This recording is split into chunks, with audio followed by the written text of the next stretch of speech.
D'où viennent les fusions forcées de communes? La fusion forcée de certaines des 36 000 communes de France participe de la nouvelle organisation territoriale de la République, la loi NOTRe, qui vise à réduire, apparemment, le millefeuille administratif et donc le coût des dépenses publiques.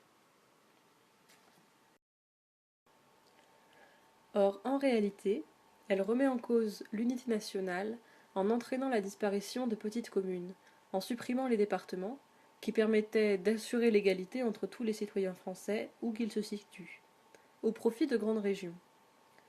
Cette mesure ne réduit pas le millefeuille administratif, elle ne fait qu'éloigner l'État des citoyens en bureaucratisant la fonction du maire. De plus, l'argument de la réduction des dépenses publiques est biaisé, car celles-ci sont imposées par Bruxelles via les grandes orientations de politique économique, appelées GOPÉ, et ne sont qu'un motif pour légitimer une énième mesure de décentralisation.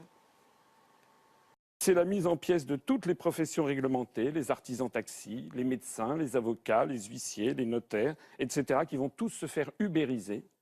C'est la réforme du droit du travail avec la baisse de l'assurance chômage. C'est le déremboursement de la sécurité sociale avec une médecine à 2 vitesses. Et bien ça, moi je fais ça. Voilà ce que je propose aux Français de faire. Cette réforme, tout comme celle des grandes régions qu'avait initiée François Hollande en 2016, ne vient pas de nulle part. Elle s'inscrit dans une idéologie de l'Europe des régions qui tend à supprimer le triptyque hérité de la Révolution française, État, département, commune, en créant des eurorégions qui négocieraient directement avec Bruxelles. L'objectif est de détruire les fondements de l'État-nation, car il demeure un obstacle potentiel à l'hégémonie de l'Union européenne. On notera que pour une modification symbolique, identitaire, politique si importante des collectivités locales, les populations concernées n'ont pas eu leur mot à dire. Cela représente un déni de démocratie de premier ordre, qui illustre parfaitement combien le gouvernement en place méprise l'intelligence des Français en les trahissant et en détruisant ce qui fait l'âme de la France.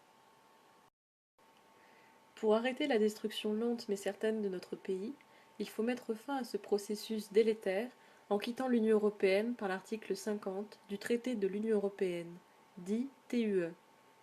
C'est la seule manière qu'a le peuple français de se libérer des lois et mesures qu'il n'a pas choisies et qui lui sont imposées directement par la Commission européenne de Bruxelles.